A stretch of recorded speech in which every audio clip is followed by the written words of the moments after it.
Why Reacher didn't cry over Kohl's death in Season 3 despite crying in the book. Reacher Season 3 toned down the graphic death of the title character's prot Kohl, including dropping Jack crying over her death.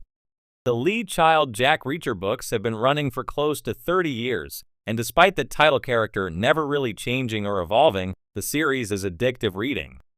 Reacher has the mind of Sherlock Holmes with the body of Dolph Lundgren, and wherever he shows up, an action movie tends to break out around him. Reacher Season 3 adapts Child's Persuader, where Alan Ritchson's Avenger goes undercover to find an old enemy. While various novels have given Reacher personal stakes in a particular mission or investigation, it's rare for him to get emotional. Reacher is even more stoic in the books compared to Amazon's adaptation, where there are few examples of Jack losing his cool or letting his anger get the better of him. Even in Season 3, when he discovers the mutilated body of his friend and colleague Dominique Kohl Mariah Robinson, he keeps his emotions in check. That's not to say Ritchson's Reacher isn't devastated by Kohl's death, but outside of being glass-eyed and clenching his jaw, those emotions remain internal. This is in contrast to Persuader, where Reacher's response to Dominique Kohl's torture and murder is more explosive. Reacher discovers Kohl's badly mutilated body in the home of corrupt military intelligence officer Quinn Bryan, where she had been badly beaten and tortured before Quinn stabbed her in the brain. Reacher both vomits and cries after finding Kohl's corpse, noting that it had been at least 20 years since the last time he cried. It's a very vulnerable moment for the character, highlighting how much he cared for Kohl and how vicious her death was. Amazon's show greatly tones down the brutality of Kohl's murder. It's unclear exactly what Quinn did to her, and the episode keeps details of her torture vague. Kohl and Reacher had been investigating Quinn for selling classified information, and since Reacher wanted Kohl to receive the credit, he tasked her with arresting Quinn. This proved to be a terrible mistake, and Reacher lives with the guilt for years to come. Season 3 condenses the timeline somewhat so that Reacher finds and confronts Quinn almost immediately after finding Kohl's body. Thus, Reacher had little time to cry over his friend since his mind immediately turned to revenge on Quinn. Reacher captures Quinn, marches him out to a cliff edge, and shoots him in the forehead with his own pistol. Logically, that should have killed Quinn in at least 3 different ways, but he miraculously survives. Once Reacher discovers this, his thirst for revenge is what drives him throughout Season 3, with Reacher labeling Quinn as the single worst person I've ever known. Of course, it's possible Reacher cried for Kohl off-screen, as the trauma and guilt surrounding her killing has never left him. Maybe the showrunners felt it would be distracting to have Ritchson's character being so outwardly emotional, or that it could be cheesy if the execution didn't work. Audiences are used to Jack keeping himself in check, so to have him weeping would have been a bold step. Reacher crying would have been a shocking scene for Amazon series. Reacher himself comes from a long, proud line of tough action protagonists who are men of few words. Child's most famous catchphrase from the books is "Reacher said nothing and rarely, if ever, cry." It's impossible to picture Arnold Schwarzenegger in Commando or Sylvester Stallone in Cobra shedding tears, since that's just not done in the action genre.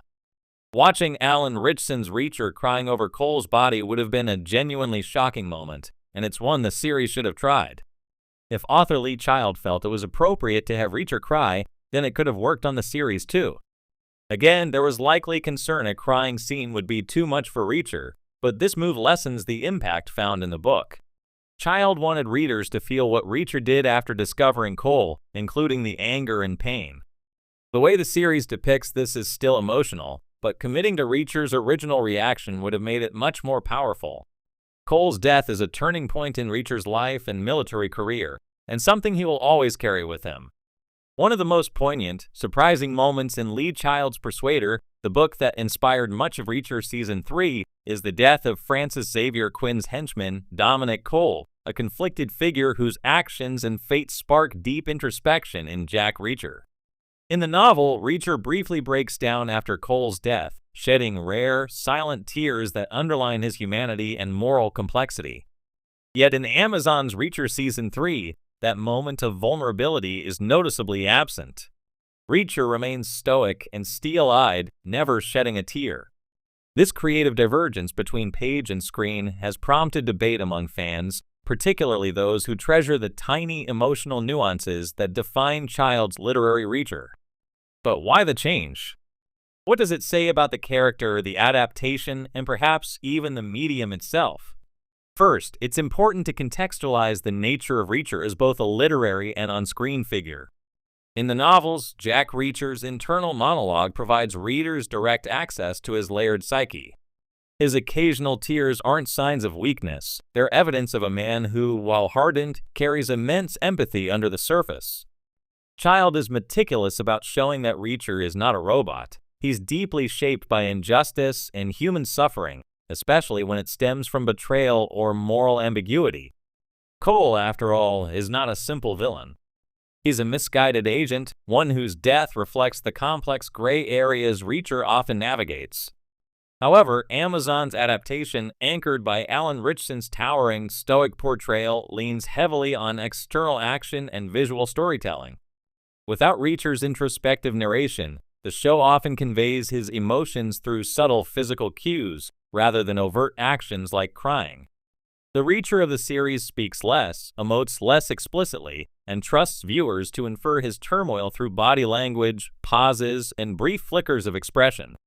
For a character like Reacher, who prizes control and detachment as survival tools, breaking down on screen could feel at odds with the show's carefully constructed tone. Additionally, the medium of television inherently shifts how emotion is portrayed. On the page, Reacher's tears can be described in intimate, precise terms, allowing readers to process them at their own pace. On screen, a tear-streaked face is harder to balance tonally, especially in a show that thrives on controlled, slow-burning tension. The creative team likely made a calculated choice to preserve Reacher's rugged mystique, keeping his emotions simmering under the surface rather than letting them spill out. Yet the absence of literal tears doesn't mean the show ignores Kohl's impact on Reacher. Season 3 subtly conveys the weight of Kohl's death through other means. In the aftermath of the scene, Reacher lingers longer than usual over Kohl's body. His jaw clenches. His breath shortens. His typically impassive gaze briefly flickers with something unspoken, regret, sorrow, maybe even guilt. For seasoned fans of the novels, these micro-expressions echo the internal struggle described in the book, just filtered through a visual language more fitting for screen storytelling. It's a nod to the book readers without alienating new viewers unfamiliar with Reacher's inner world. There's also a deeper thematic reason for the shift. Throughout Reacher Season 3, the narrative emphasizes Jack's growing distance from personal attachments and emotional openness. Unlike earlier seasons where relationships like those with Roscoe or Neagley softened his edges, this arc positions Reacher in a colder, lonelier space. By not crying over Kohl, the show subtly signals how much further he's retreated into himself, a man increasingly defined by mission over emotion. This is, in a way, a narrative foreshadowing of Reacher's eventual evolution across the novels, where his nomadic lifestyle and constant exposure to violence force him to bury his feelings deeper. Lastly, there's the practical consideration of casting and performance. Alan,